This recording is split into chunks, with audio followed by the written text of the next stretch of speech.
Bonjour ou bonsoir et bienvenue.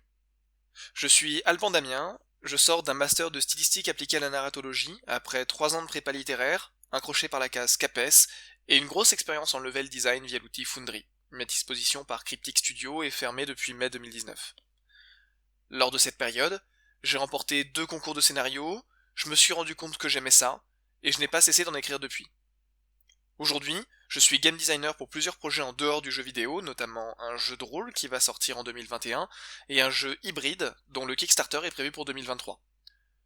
En plus de ces activités, je rédige des articles théoriques sur le jeu de rôle et participe à des tables rondes ou, comme aujourd'hui, à des conférences. Alors, vu que j'ai quand même ouvert mon introduction sur des mots sacrément barbares, je vais commencer par vous parler de la stylistique.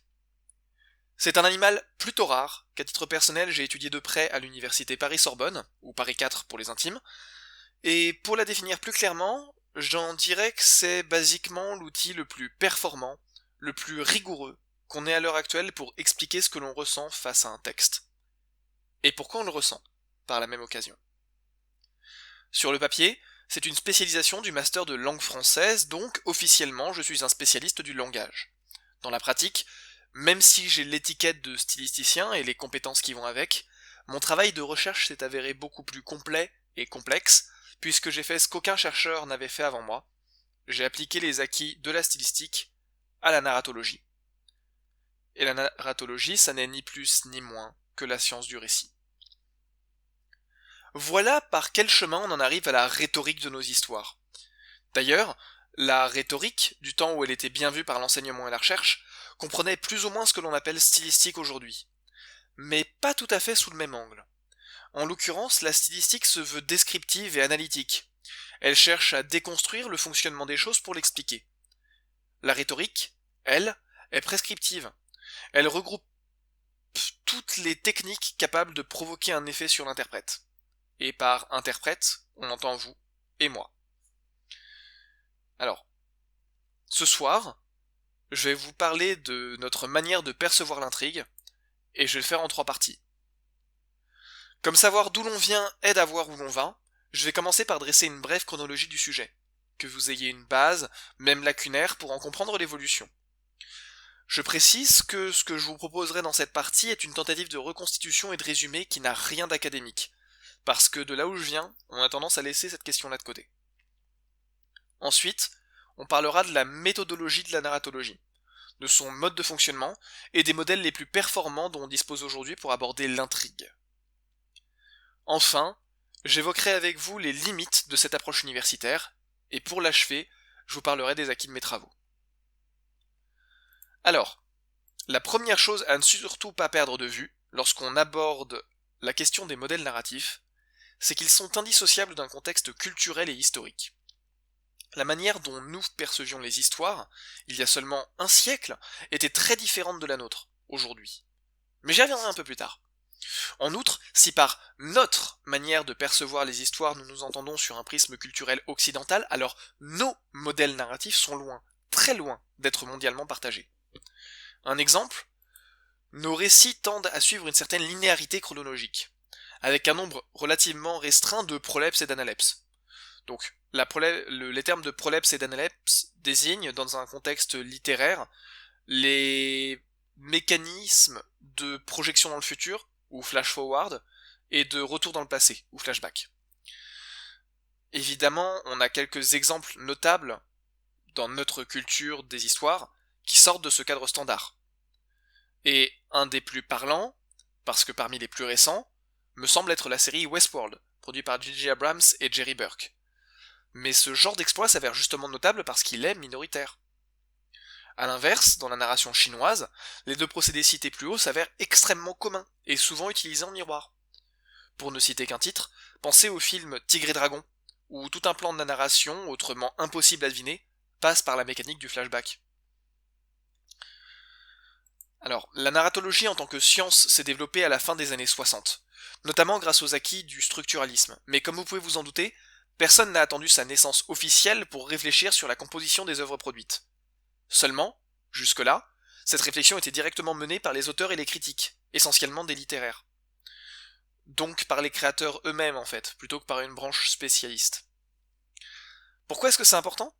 Parce que notre manière de penser l'intrigue est fortement impactée par nos références communes, quand bien même nous n'en aurions pas conscience. Un exemple bien connu, et qui constituera d'ailleurs la première étape de notre frise chronologique, se trouve dans la catharsis, plus précisément dans sa définition par Aristote. Alors, je vais vous épargner le cours complet sur le théâtre gréco-latin pour n'en retenir que l'acquis narratif, ce qu'on appelle en narratologie la détente. Et oui, la catharsis, c'est la purgation des passions par leur représentation sur scène. Partant de là, pour que cette purgation ait lieu, il faut que l'interprète puisse relâcher la pression, une fois le dernier pic de tension, le plus intense, passé. Donc on l'appelle acmé au théâtre. C'est une manière pour nous de nous laisser souffler, si vous voulez. Pensez-y. Factuellement, qu'est-ce qui nous oblige à respecter cette phase de détente? Plusieurs de nos contre-modèles fonctionnent complètement différemment. Pour l'exemple, l'horrifique l'évacue même. Et pourtant, l'horrifique n'est pas la norme de nos histoires. Et la détente, si. D'ailleurs, si on s'intéresse au schéma narratif, qui a été développé par la linguistique, par la linguistique structurale dans les années 60, la situation finale peut encore être perçue comme un reliquat de cette catharsis, une phase de détente postérieure à l'élément de résolution, en un mot. En version courte, ça signifie que ce qu'on connaît aujourd'hui comme l'épilogue, mais aussi dans sa version originelle, donc étymologique et théâtrale, est plus ou moins directement née de la catharsis. Comme quoi, elle aura eu une sacrée prospérité. Mais comme notre temps est compté, on va sauter tout un plan de l'histoire de l'art pour rejoindre un des héritiers du théâtre grec. Je pense à la période du classicisme français, en particulier à son théâtre. À ce stade, on ne parle pas encore de narratologie, mais on théorise déjà une autre notion qui ne fera que croître en importance jusqu'à nos jours, contaminant la littérature dans son ensemble, et explosant avec l'invention du cinéma. Je parle de la tension dramatique. L'amusant dans l'histoire, c'est qu'en dépit de son importance capitale, elle reste globalement méconnue. Alors que pourtant, elle sert aussi bien à des traités de cinéma qu'à ceux de théâtre, de rhétorique et aux premiers ouvrages de narratologie. Alors, qu'est-ce qu'on désigne par là? Eh bien, plusieurs choses, mais surtout une en particulier qui nous intéresse. C'est la tension ressentie par l'interprète du fait d'un effort de composition. Donc, en un mot, c'est le moment où un auteur ou un créateur travaille suffisamment son texte, son cadrage, sa mise en scène pour que son lecteur, son spectateur ou son joueur ressente une tension prégnante, le genre qui l'inquiète, ou bien qu'il saisit aux tripes. Mais vous le devinez peut-être déjà, aborder la question de la tension sous cet angle pose un nombre de problèmes considérables. D'abord, on constate l'existence de cette tension, mais on n'arrive pas à la définir proprement. On n'arrive même pas à définir exactement d'où elle vient. Par contre, on arrive à en établir des schémas macroscopiques de plus en plus précis, à résumer une œuvre par une courbe de tension plus ou moins superposable à la fiction, et liée aux événements qui la constituent. Pourquoi est-ce que c'est important? Parce que c'est plus ou moins la base de la narratologie, aujourd'hui. À ce stade, arrive notre troisième grande période, la canonisation de la nouvelle en tant que genre à la fin du XIXe siècle, notamment grâce à la diffusion des œuvres de son précurseur, Edgar Allan Poe. Jusque-là, les modèles narratifs font globalement se succéder des phases de tension à des phases de détente jusqu'à un dénouement final qui s'achève lui-même par un plus ou moins court épilogue.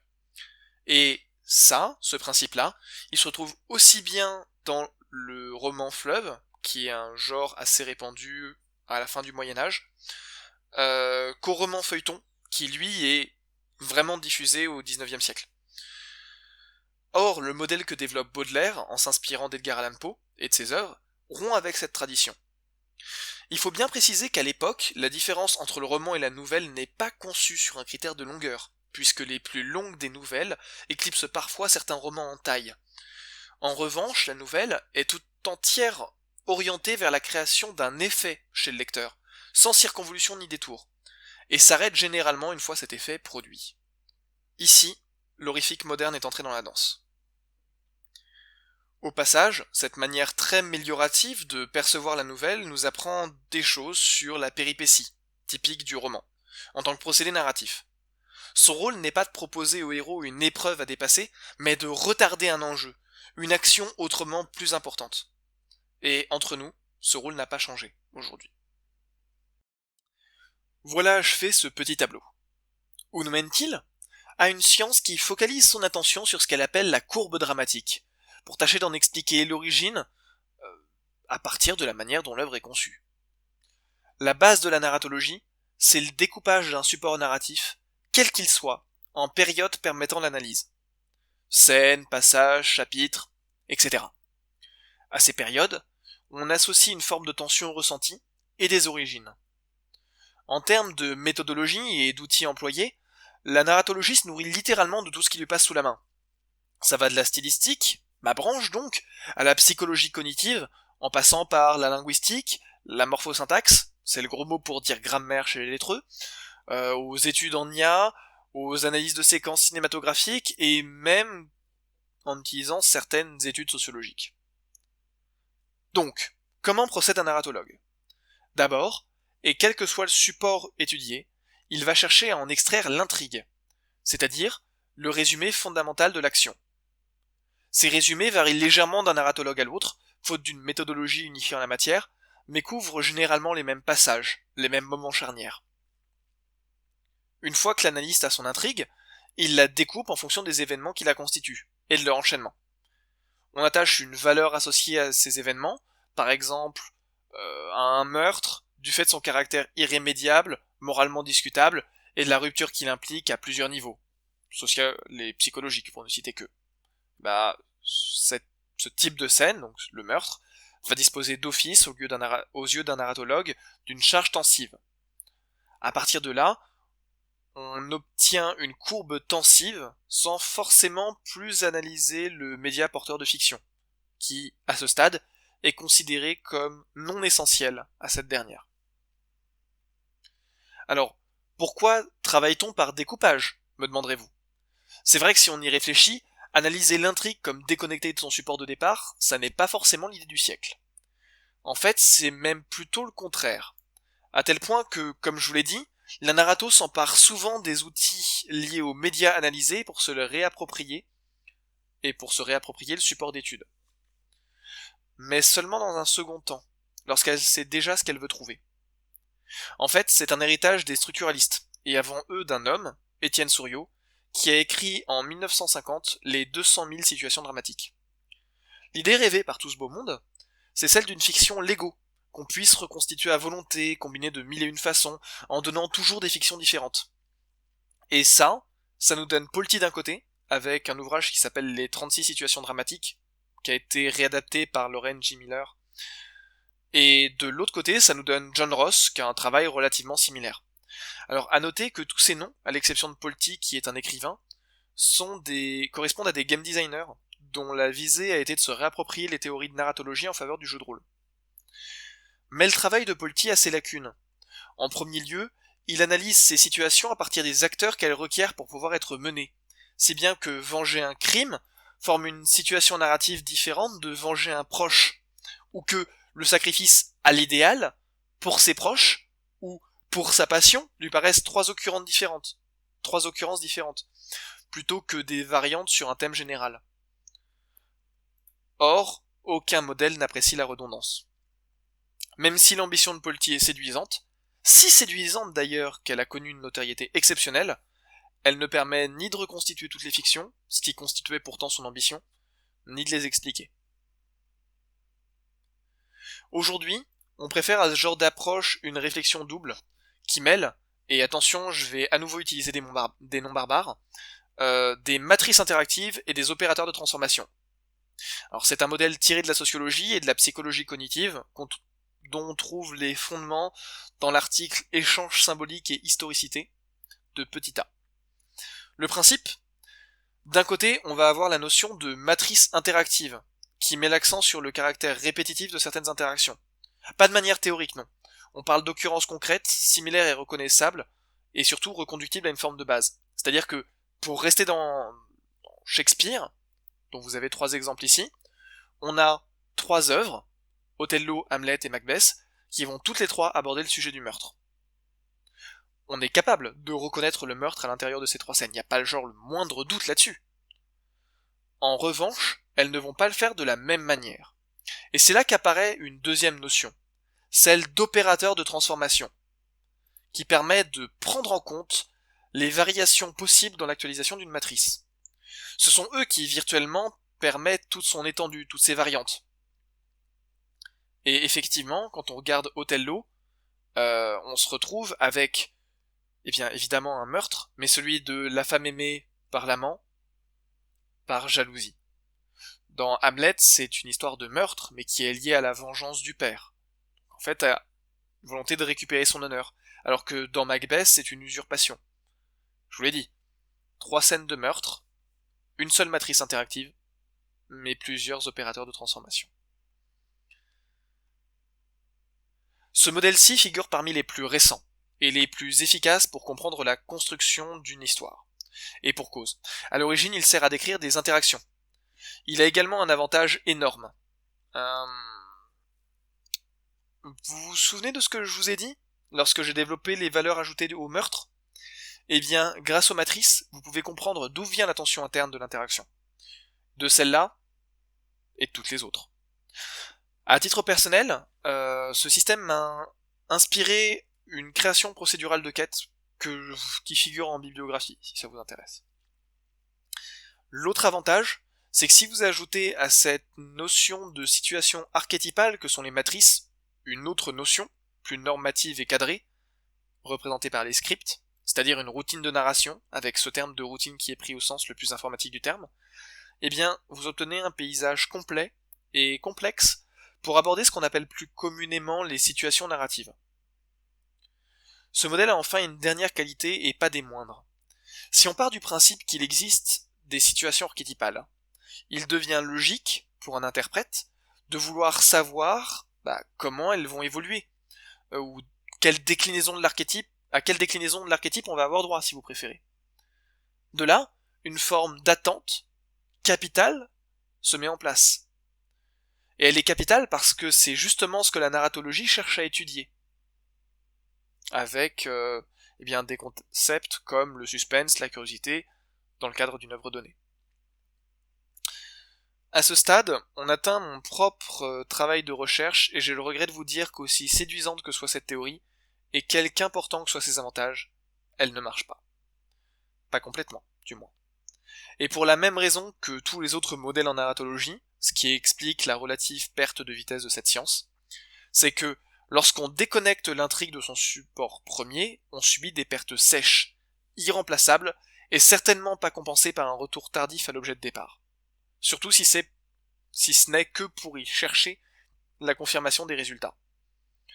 Par exemple, si on reprend Othello, un résumé, même extrêmement précis, ne permettra pas de tenir compte du génie malveillant de Iago. C'est pas possible. En tout cas, pas s'il est centré sur l'action. Pour illustrer, encore, si c'est nécessaire, je vous dirais que les matrices interactives ne sont pas les seules à disposer d'une tension latente. C'est aussi le cas, pour l'exemple, de certains opérateurs logiques comme la contradiction. Et oui, dès l'instant où deux éléments semblent s'exclure mutuellement, on constate une forme de tension automatique, et qui, je vous le donne en mille, est en tout point comparable à celle de petit a. Le plus triste dans l'histoire, c'est que des figures tutélaires de la discipline, comme Umberto Eco par exemple, qui a juste inventé le script. Rien que ça, et 2-3 autres concepts vachement importants, ont très clairement tiré la sonnette d'alarme concernant les risques d'une déconnexion entre l'intrigue et son objet. Et dans le cas spécifique d'Umberto Eco, il l'a fait en 1979. Voilà.